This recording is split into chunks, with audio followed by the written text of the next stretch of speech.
in the shuffle. And this is an opportunity for us to try to at least give a better, broader picture with regard to what this agency does to help this country, to protect national security and public safety every single day. So after I've done the questions, after I do the Q&A, if there may be some questions your guys are asking for in-depth information or things that probably not something we can get into in real depth right now. I'll stick around for a little bit afterwards. We'll have some of the leaders from the various programs and components that are here as well that might be able to give you a little bit more context than I can in a short briefing. But we're happy to have discussions, and obviously if there's follow-up, you have our public affairs contact numbers. We're more than willing to provide you any follow-up that may be required as a result of this. The first thing I want to highlight, and we've done obviously as a department level, we rolled out our anti-human trafficking campaign last week. This is Human Trafficking Victim Awareness Month. And I wanted to talk about what HSI is doing in that space. Again, this is one of the incredibly important missions that we have here within ICE. It's one that doesn't probably get as much attention as it deserves just because of so many other things that are going on. But it's incredibly important, the work that is being done by Homeland Security Investigations to combat this human trafficking scourge is unbelievable. So we have a two-pronged approach when we work these cases. Our first is obviously to try to identify and dismantle these criminal gangs that are involved in human trafficking and smuggling. Obviously, labor trafficking is part of that as well. To give you an idea of context, last year, HSI initiated 1,024 cases, made almost 2,200 criminal arrests, over 1,100 indictments, 691 criminal convictions, and probably to me, and I think probably to the people that are actually working these cases, the most important stat, 428 victims rescued or assisted as a result of these investigations. When we talk about this, I think sometimes people just say human trafficking and it rolls off the shoulder as to what this really means. We're talking about children and women that are being sexually exploited. And when we say rescuing, this may be real live time people being sexually exploited and abused and violated in the most obscene ways possible, that our agents are able to go in there, rescue these victims, and prosecute these dangerous organizations that are involved in this heinous crime. The numbers I gave you with regard to cases initiated, that was a 21% increase. So think about what we did last year in this human trafficking space, considering all the things we had going on at the border and the crisis that we were dealing with. We still had a 21% increase over FY19 in human trafficking cases. We had a 38% increase in arrests. And as I mentioned the victims, that's a 39% increase in victims assisted and rescued. That's the second prong of our approach in the human trafficking arena, is a victim-centered approach. We've made significant investments into our victim assistance program so that, one, not only can we prosecute these cases and have these victims available to serve as witnesses, but even more importantly, to get them the services that they need and that they're entitled to help them get back on their feet and help them recover from the horrific crimes that they've suffered. So we now have 30 victim assistance specialists, one in every special agent in charge office, so those are HSI field offices or SAC offices. We've hired forensic interviewers to assist. Obviously, we don't want to re-victimize in the course of doing these investigations. We certainly, the last thing we want to do is re-victimize these victims. So we have specially trained, highly dedicated forensic interviewers that know, and many of these came from us from state and local jurisdictions where they did these cases on a daily basis, know how to properly interview these victims in a way that doesn't re-victimize them or create further stress or pain, but yet enables us to get the information so that we can do these prosecutions so there aren't further victimizations by these organizations. To give you an idea of context, we provide assistance to 2,600 victims, over 2,600 victims last year, and conducted almost 1,200 interviews, both domestically and internationally. What we're doing this year going forward, as we move forward with the DHS strategy as well as ICE's own initiative, is really increasing our outreach. So we have a program called the Strategic Trafficking Outreach Program, STOP. What we are doing in that arena is targeting those industries where individuals who work in them may be more likely to encounter human trafficking victims than perhaps other industries. So for example, you're talking about hospitality. Hotels are obviously frequently used by these criminal organizations to facilitate their crimes. Medical professionals, right? A lot of these individuals end up being beaten or abused and end up having interaction in emergency rooms and the like, where we can get this information and try to get them to recognize the signs that somebody might be trafficked. And obviously the transportation industry. We've worked with the airlines for quite a long time, but even truck stops and places like that where these individuals may be taken across the country and being, re-victimized over and over again in different cities. To give you context of that, last year, HSI, and a lot of this is done overseas, so working with our field offices overseas, our attachés, which we have more than 70 attaché offices overseas, HSI conducted 22 human trafficking events at international law enforcement academies and trained individuals, law enforcement officers, and other professionals within other countries. It's from 73 different countries. So we're not only attacking it domestically, we are internationally as well. And the last thing I'll mention on this topic, and happy to answer questions obviously as we go along, at what we've seen at the Super Bowl. And obviously that's on front and center of everybody's mind right now with the game coming up next weekend. We continue to deploy assets to Super Bowls. We've done this for years. We know that large-scale events such as these are ripe for human traffickers to exploit. Over the past 2 years between Atlanta and St. Paul, we made more than 160 arrests of human traffickers or human trafficking arrests at the last 2 Super Bowls. And we rescued over 24 victims during those. So we will be out in full force doing what we do on the human trafficking side. Obviously, we'll still be there doing what we do with regard to intellectual property rights and the important role that plays.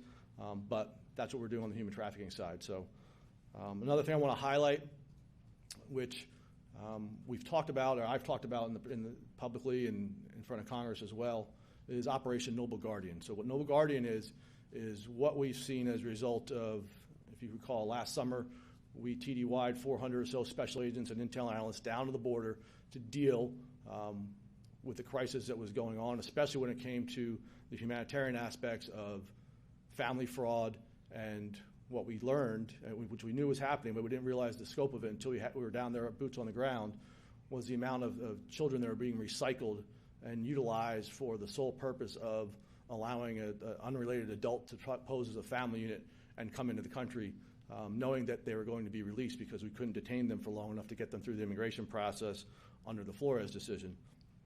So we have identified multiple criminal organizations that are involved in just this type of crime. We have hundreds of active we have dozens of active investigations. We've made over 404 arrests, immigration arrests for individuals involved in this child recycling. And I'm not talking about the individuals presenting themselves at the border. I'm talking about people here in the interior of the United States that are involved in these operations. We've got 6 criminal arrests thus far for these child smuggling rings. Again, this is one of the issues that we've talked about multiple times, and you've heard everybody within DHS talk about for years, is the loophole created by the Flores Settlement Agreement that Congress has failed to address has established this environment which allows these crimes to occur. We're even seeing it where it's not even necessarily a child being recycled, but it's a parent bringing that child here to the country just so they could be released, and then 3 months later, once they've gotten released, they're sending the kid back home. So they're subjecting this child to the trauma that occurs as a result of that dangerous journey, where we know a large percentage of children are being sexually and or physically abused in the process. They're doing it just because they know they can get released.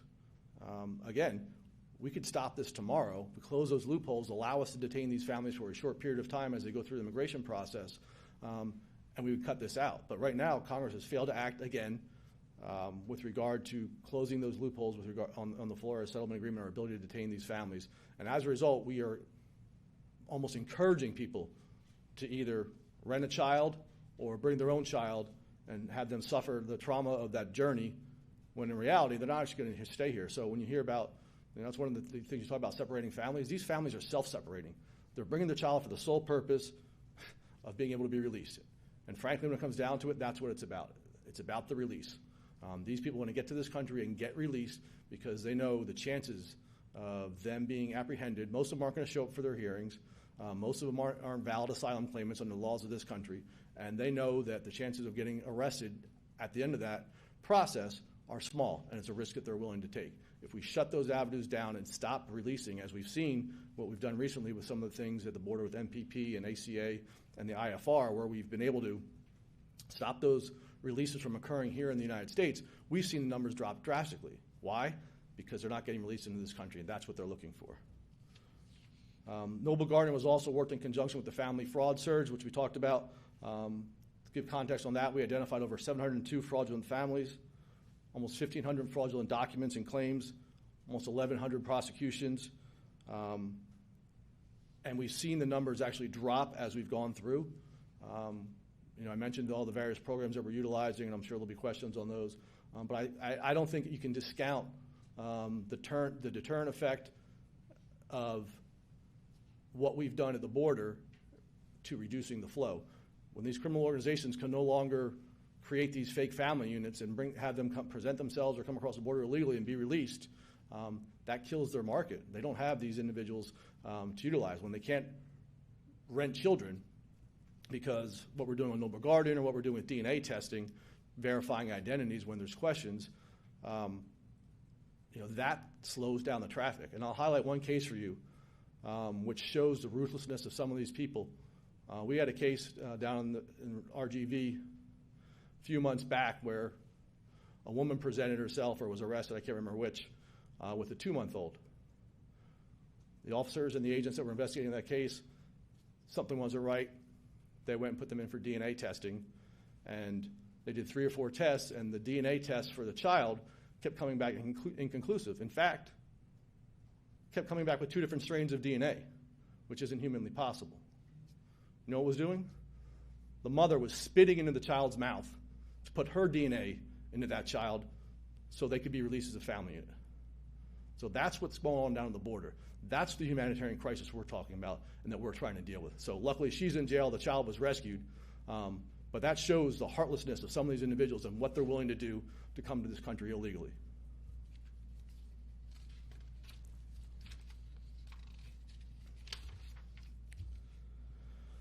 There's been a little news lately, too, with regard to sanctuary cities and subpoenas. You might have heard a little bit about that. What we've done with the subpoenas is at this point, we're relegated to utilizing tools that we haven't used before because we haven't had to.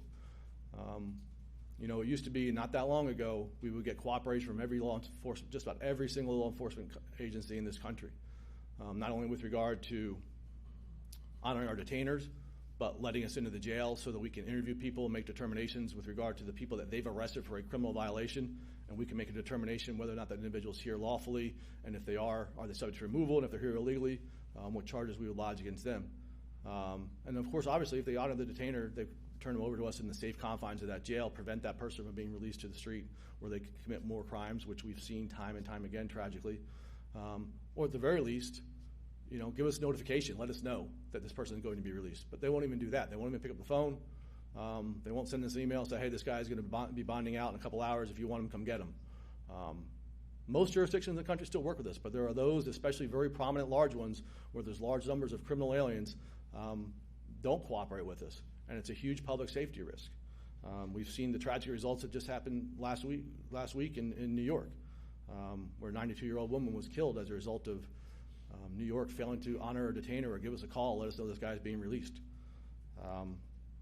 So what we're doing is utilizing these subpoenas to try to get information. If we can't get into the jails, if they won't cooperate with us, the very least we need is some information that we could utilize to conduct an investigation to go try to find this person. But a lot of places aren't even giving us the information. They won't give us the residence. They won't give us phone numbers of the phone the individual had when he was arrested. They won't tell us where he works. They won't give us what type of car he drives, all this these sorts of things that are essential to conducting an investigation and for us to find these individuals. And our goal is to find them before they commit further crimes, right? We're actually able to prevent crimes if we can get these people off the street. To give you an idea of context, and there's a lot around, these are minor criminals, small-time, first-time offenders. We arrested about 123,000 criminal aliens and those charged with crimes last year. That accounted for about 500,000 criminal charges. That's an average of 4 charges per individual. So these are not low-level offenders, first-time offenders. These are individuals who are in and out of the criminal justice system. Just look at New York. We lodged 7,500 detainers last year. That accounted for over 20,000 different convictions and crimes. You want to talk about fighting crime and keeping your streets safe? How much time could NYPD have dedicated to doing other functions instead of continually arresting people that are here illegally, have no lawful right to be here, and are committing further crimes. We could actually take those people off the street. We've seen recidivism rates in some places as high as 50%. Those are preventable crimes. ICE can actually help these communities. Most law enforcement professionals, especially police departments, they'll tell you they cannot prevent crime. They are responding to crimes most of the time. We can actually prevent further crime because we know these individuals, when released, often go back out and commit further crimes. We can stop that. So going back to the subpoenas, we're expecting that these jurisdictions, we've done Denver and New York, we expect them to comply. If they don't comply, we'll be working with DOJ to go and go to district court and get an order to force them to comply with the requirements. It's under the law, 8 CFR 287.4 d. Look it up. They're required to share that information with us. So we're not doing this as a threat. We're doing this as a last resort to try to get the information so that we can do our job and to keep our streets safe. To try to give you an idea, just real quick, on the types of individuals that we've been lodging detainers against, especially in these two jurisdictions, are the ones we serve subpoenas on. We actually have Riaz Khan, the individual who's now sitting in jail after stabbing his dad with a broken coffee mug in the chest. That wasn't enough for New York to turn him over to us on the detainer. We filed information on that case, obviously.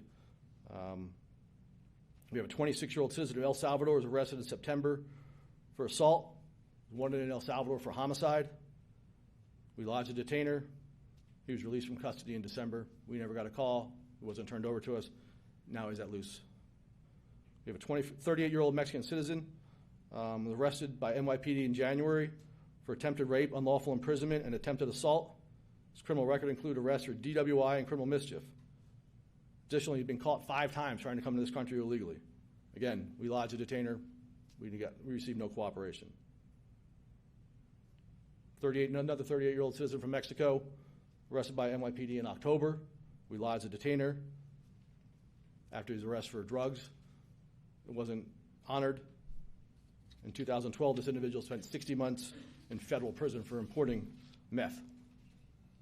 So these are the kind of people that get back out on the street as a result of jurisdictions not cooperating with us. A couple of the cases in Denver, individuals arrested for sexual assault, 8 other convictions, including drugs, DWI, and illegal reentry. Vehicular homicide, he'd been arrested less than a week before for DWI, and they didn't honor the detainer. 3 other DWI convictions for battery with a deadly weapon and theft, and been removed from the country several times. Last one was the man who was arrested for child abuse, assault, and strangulation assault. He too was released from Denver County Jail after ICE detainer had been lodged. He had 3 previous convictions for DUI and been deported 5 times. So this is the people that we're trying to get cooperation from. It shouldn't be controversial. It shouldn't be difficult for ICE to get cooperation from other law enforcement agencies to get these bad guys off the street. And what I think you saw in New York, when you heard the cops up there on the dais and in the media afterwards, they're willing to help with us. They want to help with us. It's either their leadership or their politically appointed people in their jurisdictions which are preventing them from doing so. It's good policing. It's common sense police work. It's common sense for public safety to get criminals off the streets. We don't do politics. There's not one person in this agency, including myself, that needs a single vote, that needs a single dollar from a donor, or a single endorsement from any special interest group to do our jobs. We do our jobs because we're sworn federal law enforcement officers, and that's what we do. So we have no ulterior motive other than doing our jobs, keeping the communities that we swore to protect safe. So I'll leave it at that and open up to other questions that you may have. So thank you. Yes, ma'am, right in the front. Hi, thanks so much for doing that. Earlier today, the State Department issued new rules on birth tourism. This is something that ICE HSI has been involved with in the past. So are you coordinating with State Department, and are you providing any additional information or guidance to offices around the world and or airlines? Yeah, so certainly this is a DOS regulation with regard to the requirements. They control the visa issuance process and what's required. I can tell you is we are working cases. We actually had the first federal prosecution for a birth tourism case last year, back in the fall, in Orange County, California, where the individual was involved in this, charging pregnant Chinese nationals up to $50,000 to come here as birth tourists so they could give birth here in the country. We seized, I think, close to $1 million worth of assets from this individual. They were sentenced to prison for the visa fraud that they were involved in. So we will certainly continue to vigorously prosecute and investigate those cases that fall underneath our purview. Hi, Maria. Hi. Thanks for having us. We appreciate it. I wanted to ask you about the birth tourism. Just a couple of quick questions. That investigation started under the Obama administration, right? Yeah, I mean, I think it did. I don't have the complete details, but I can tell you this. The investigations that we conduct now are the same ones that we conducted under the Obama administration, under the Bush administration. I was hired under the Clinton administration. The laws generally haven't changed with what we do. We enforce the law equitably, fairly, professionally, regardless of who's in the White House, regardless of who holds the legislative branches in this country. And just a quick question about the birth tourism issue. Can you put that into context for us? How big of a problem is that? This is becoming a policy that's going to affect consular offices all over the world. What do you think they should ask women who are trying to come to this country? Again, Department of State handles the visa issuance process. They do the consular interviews overseas. I'm not in a position to sit here and tell DOS how they should do the work. Well, certainly, if we have information on groups or intel with regard to people that might be coming and trying to exploit those regulations, we certainly share that information and work closely. So if you want like an in-depth dive, we can get you someone from HSI. Just how big of a problem is this? I think it's a big problem. I mean, I don't have numbers in front of me, Maria, but I mean, clearly, any situation where you have a policy or a procedure that's being leveraged that allows criminal activity to flourish, with hundreds of thousands, if not millions of dollars being utilized in that process. It's just as I talked about Congress shutting down loopholes with regard to family detention so that we can stop that problem. If we can solve or at least address a large part of this problem by changing a regulatory process or rules that DOS employs, it only makes good sense to. Sir. Hi, Ben Fox from AP. On the birth tourism, it's a pretty big loophole if this is just stopping it at sort of the visa process, right? Because it's a lengthy visa period. So sort of what else can ICE or CBP and what else is being contemplated to address it sort of going forward? I mean, what other measures can you take? Yeah, I mean, I'm not going to talk about anything prospectively, what we might be doing. It's clear, it's out there publicly what is being done. Again, CBP and ICE work very closely with regard to sharing information, sharing intelligence. We have our Border Enforcement Security Task Forces in which we have CBP and ICE working side by side so that we share information. We have information on potential smugglers, organizations. It's continually shared so that if we need to have somebody go through a certain interview at a port of entry, that can be done. If we need to conduct investigative casework after the fact, that can be done as well. So, sir. Hi, my name is Neil Monroe. I'm with Breitbart News. If I may shift the subject slightly, you have new numbers coming out on the OPT program. So I was wondering, looking through the old numbers, and I see colossal levels of hiring by major companies of OPTs. I mean, thousands of them a year. 4,500 being one company. This is wildly out of proportion to the OPT's presence in the American in the new college graduate market. I mean, so it looks like some companies are just hiring OPTs wildly in excess of their proportion in the population.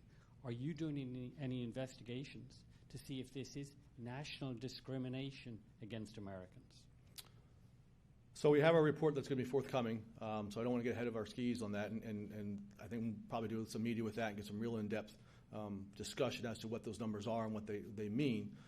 But with regard to investigations we do under the CVIS program, which we oversee, and with these things, we have multiple investigations into employers that are either fraudulent employers, meaning they don't really have a company, and they're just utilizing that as a document mill, basically, for lack of a better term. So people that could stay here in the country illegally and work.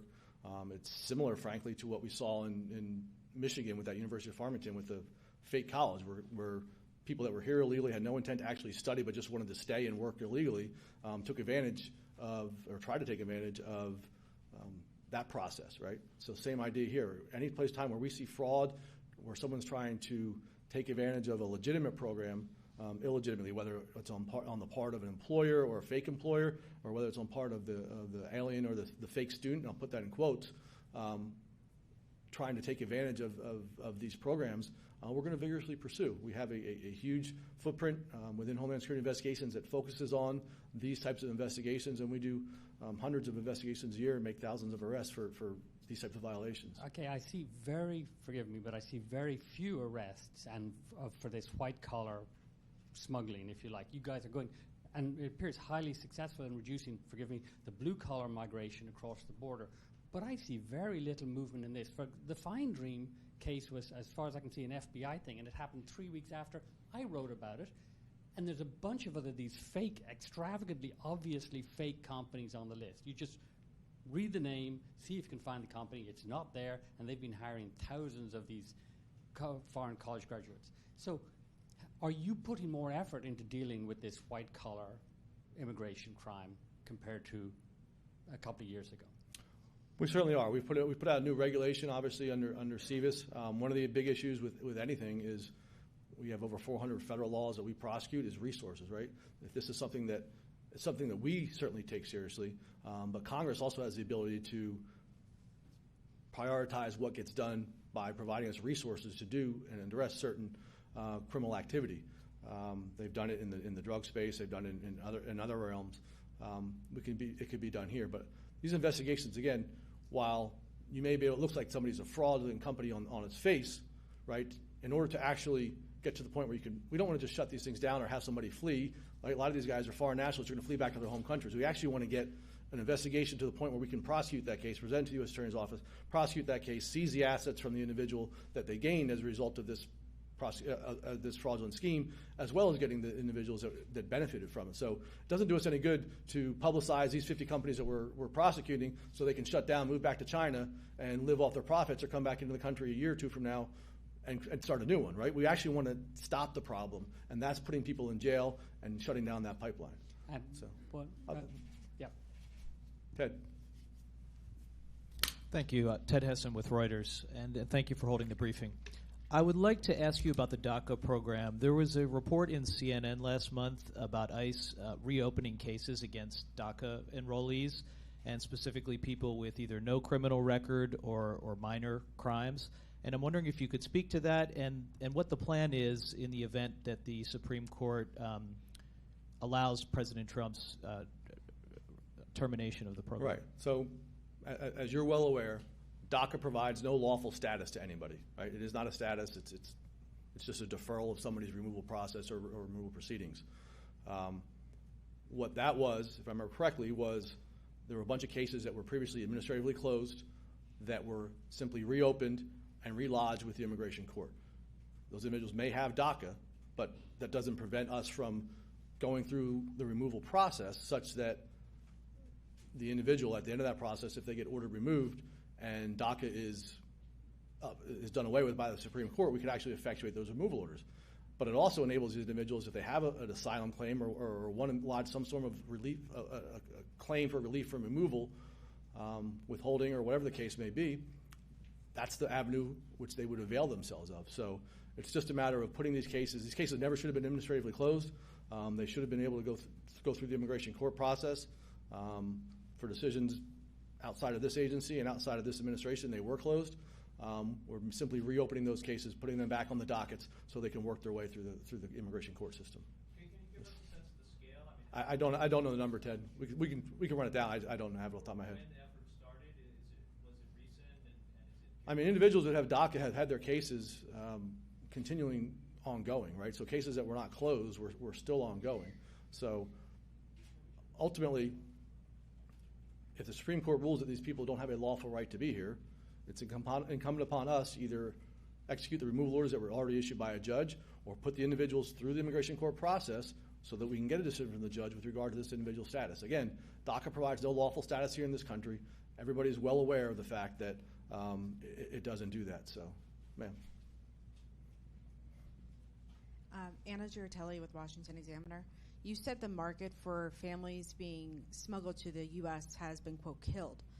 So how are you seeing TCOs evolve now? Who are they moving? Are you seeing more stash house and tractor trailer type things in the U.S.? And then Acting Secretary Wolf had said late last year that DHS was really going to start going after TCOs. Is HSI involved, and what are they doing? Okay, if I use the word killed, then that's probably the wrong term to use. I think we've been able to curtail some of these family unit smuggling organizations that are involved in that. Obviously, the problem has not been completely abated. We continually be aggressive, address it. But I think the market and the avenue for these individuals to be released into this country have been curtailed significantly, such that the benefit of doing so is no longer available. So, for example, if you had someone that was paying $1,000 to rent a child in Mexico City, come present to the border and then be released in Brownsville, and then disappear into the country, that now has to wait in Mexico as they go through their asylum process, or perhaps face being returned to Guatemala under the ACA, or being subject to expedited removal. They aren't coming into the country, so there's no benefit, right? There's no reason for these smugglers to use those kids as a commodity anymore, because it gives the alien trying to come here illegally no added benefit. To your question with regard to TCOs, certainly we're hand in glove with law enforcement agencies throughout the world. We have over 70 offices overseas that work directly with them. We've put a significant investment, obviously, into the Northern Triangle and into Mexico. We have vetted units, so we actually have law enforcement officers that work for various law enforcement agencies within these countries that are vetted, cleared to work with Homeland Security investigations, and actually work under our purview and under our direction. We're able to provide training, support, intelligence, and we work very closely. A lot of the prosecutions of these smuggling organizations, right, you have these ringleaders of these organizations never come to this country. We may not be able to get a prosecution for them in this country or get enough evidence where we can get an extradition warrant to get them to this country to prosecute them, but they can be prosecuted in their home countries for those crimes, and that's what we do.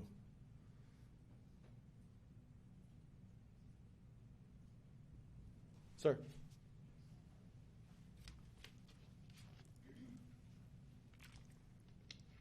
Thanks for holding the briefing. And I'm hoping you might be able to speak to reports we've seen that there's a new list of countries the administration plans to implement travelers. Has ICE made any preparations for enforcing those restrictions? I can't speak to anything that might be contemplated. You know that. I mean, no ICE taking any preparations to enforce any kind of travel restrictions that might be coming down? So again, can't speak to anything that might be coming. ICE doesn't work at the ports of entry. We don't control entry and exit into this country. So, people who are already here, any kind of... I'm not sure I can be any more clear. I can't speak to anything that might be coming down. If I could ask a question about the fraudulent family stats you described. You said have those increased? Can you give us a sense of what's been happening over the past year with the latest numbers you have? Yeah, so when we first started running the pilot, both with the fraudulent families and when we incorporated Operation Double Helix, which is when we were doing the DNA testing as well, we were seeing a fraud rate close to 20%. What we're seeing now, the fraud rate is down around 10%. And maybe go down even to single digits. So we've seen a steady trajectory of the fraud rate decreasing, which is why I'm confident in saying that our efforts in this space are being effective with regard to shutting down some of this criminal activity, whether it's recycling the children, whether it's just plain old smuggling organizations facilitating the entry of these family units here to this country. I think all of those work in combination to reduce that pull factor and prevent some of those that might otherwise come from coming. So,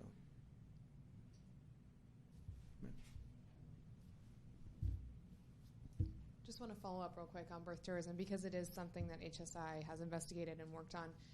Are you going to provide additional guidance to the field given the new regulation by State Department? Well, certainly. Anytime a new regulation comes out that impacts our operations, we obviously work closely with the agencies that are putting out these regulations when we all have a piece of that pie. But yes, anything that changes, just as if there's a court decision that comes down or a new law is passed, we continually provide guidance to our officers and agents in the field with regard to how to actually implement either a regulation, a policy, a statute, whatever the case may be. Do you also work with airlines on this? We do some work with airlines. Certainly there's information. I actually mentioned it in human trafficking context, right, where you have people, the stewardesses or flight attendants that see evidence of individuals being trafficked. that share that information with us. So yeah, we work with lots of private industry, especially in this area, but in all areas, certainly. One last question. Is Operation Noble Guardian now across the southern border? Or So Noble Guardian, actually, most of it is actually happening in the interior of the country. So right, these are family units that were fake family units that were got in and then dispersed into the interior of the country. And now we're trying to locate them and arrest and prosecute both the criminal organizations that are involved in this, as well as the adult that posed with this unrelated child, so that they could be released into the interior. So yeah, that's happening around the country, and I see the reports every day. We're getting calls on Noble Guardian leads where we're running out and either making arrests or conducting interviews in furtherance of these investigations.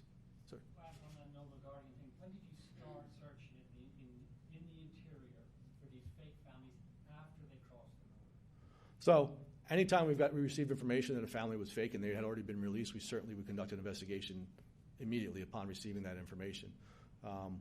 With some investigative techniques that I'm not going to reveal in a setting such as this, we've been able to identify further families that might have, or there's indicia of fraud at the time of entry, that we're able to leverage that, conduct investigations, and if we find out that in fact there was fraud, then we start looking at taking the Catch and release numbers. Do you have what percentage of people that come through you guys are then released into the interior of the United States? I don't have that number in front of me.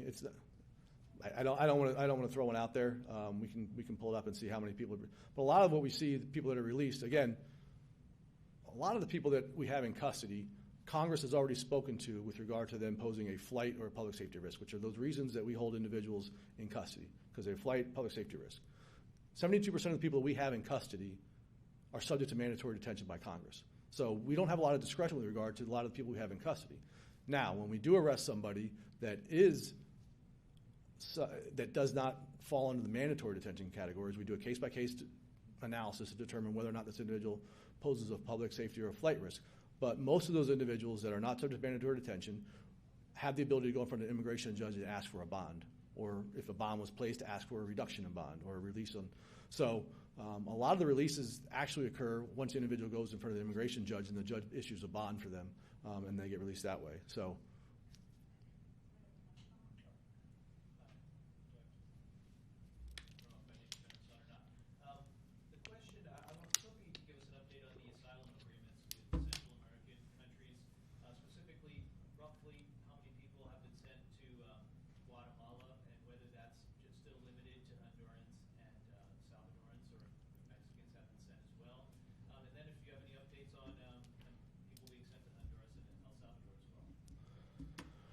So the last number I saw, about a week or so old, was I believe 96 individuals had been returned to Guatemala under the ACA.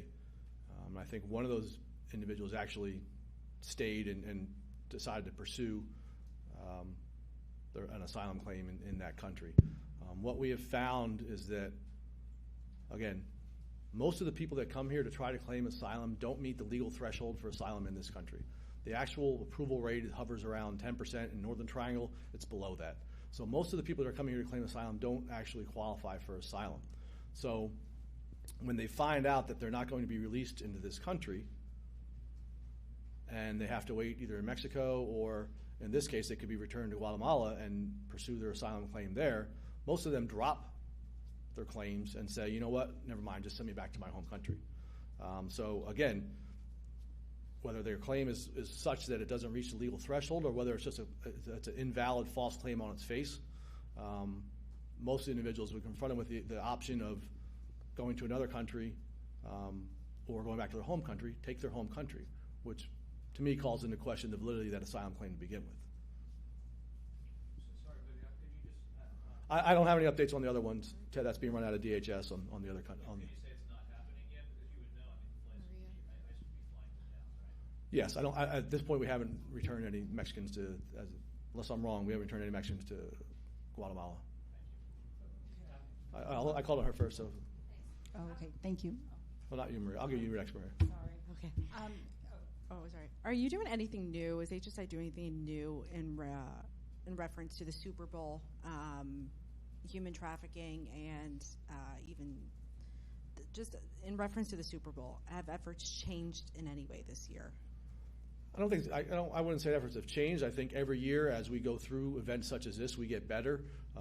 We know how, we've been doing this for a long time. I was involved when I was a deputy SAC in the Super Bowl in Detroit, XL, in whatever that was, 2006, 2007. And sure, we've progressed. We've gotten better with intelligence sharing. We've gotten better with regard to getting information from these industries that might come in contact with these trafficking victims. Again, most of the time we're getting tips, we're getting leads to identify these organizations. And so we work very closely with the local law enforcement agencies there. There are feds that are obviously on scene. So we continue to look to refine and improve our processes, but we've gotten pretty good at identifying these organizations when we find and taking them down when we find them. But we'll continue to look for new ways to get better. We're never going to stop trying to improve and help the people that are being victimized. Thank you. So I wanted to ask about ICE arrests in the first quarter. What are you seeing? Are the numbers rising in the interior now that border arrests are declining? Well, that's one of the things that sometimes gets lost in the shuffle with regard to the numbers that we saw at look, I'd still say we're in a crisis, but the crisis that we were at in spring of last year was certainly greater than the one we were experiencing now. But we're still getting numbers that lead to 400 or so thousand individuals, if not more, coming to this country illegally, which is too many to begin with. But we have to remember that all those cases, all those individuals, all those hundreds of thousands of people, especially family units that were or in UAC that were released, those people are here in the country now. We have to follow those cases through the entirety of the immigration court process. So there's docket work that has to be done by ERO with regard to managing these cases, dealing with individuals on alternative detention, dealing with check-ins, a huge workload for OPLA, our Office of Principal Legal Advisor, so our attorneys.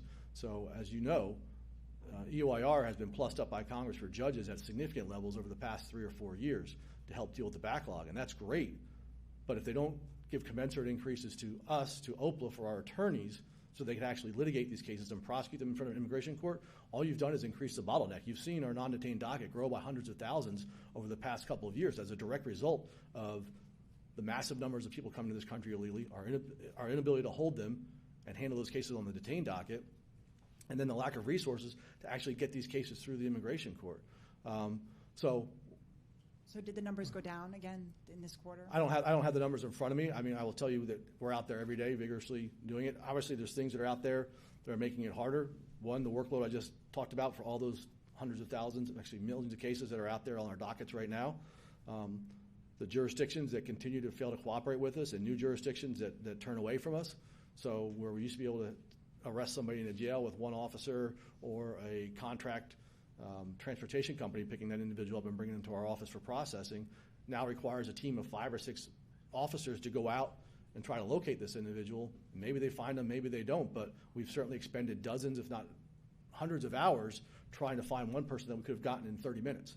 So it certainly creates inefficiencies in the system, puts our officers at risk, obviously puts the general public at risk, and it puts the individual we're trying to arrest at risk as well. It's safer for everybody to do it in the confines of a detention center. So yeah, as long as roadblocks continue to be thrown up, it's going to cut into our inefficiencies. That doesn't mean we're going to stop what we're doing, and that's why, as you see what we're doing, the subpoenas, we're being aggressive against these jurisdictions so that we can actually do our jobs more effectively. But then you continue to have these states and localities that pass these wrong-headed laws, like the green light law in New York, or they're cutting us out of getting DMV data. That's incredibly dangerous. Think about what that means. I mean, we had an officer, a couple special agents responding to the shooting at the Jewish market in Jersey City last month.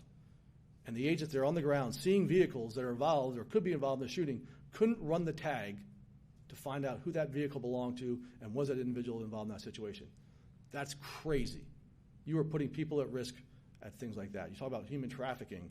If we're setting up on a house where we believe is being utilized for prostitution by human trafficking rings, and we're seeing cars coming in and out all day long, and we can't pull those tags and find out who's actually driving those vehicles and conduct investigations to see who's facilitating this trafficking and taking advantage of these people, it cuts out our ability to actually save and rescue people and prosecute these organizations. So anything that curtails information sharing, information is the lifeblood of law enforcement, right? That was the whole thing after 9/11, why DHS was stood up, because there was all these disparate pieces of information being held by all these different agencies, and they weren't meshed together.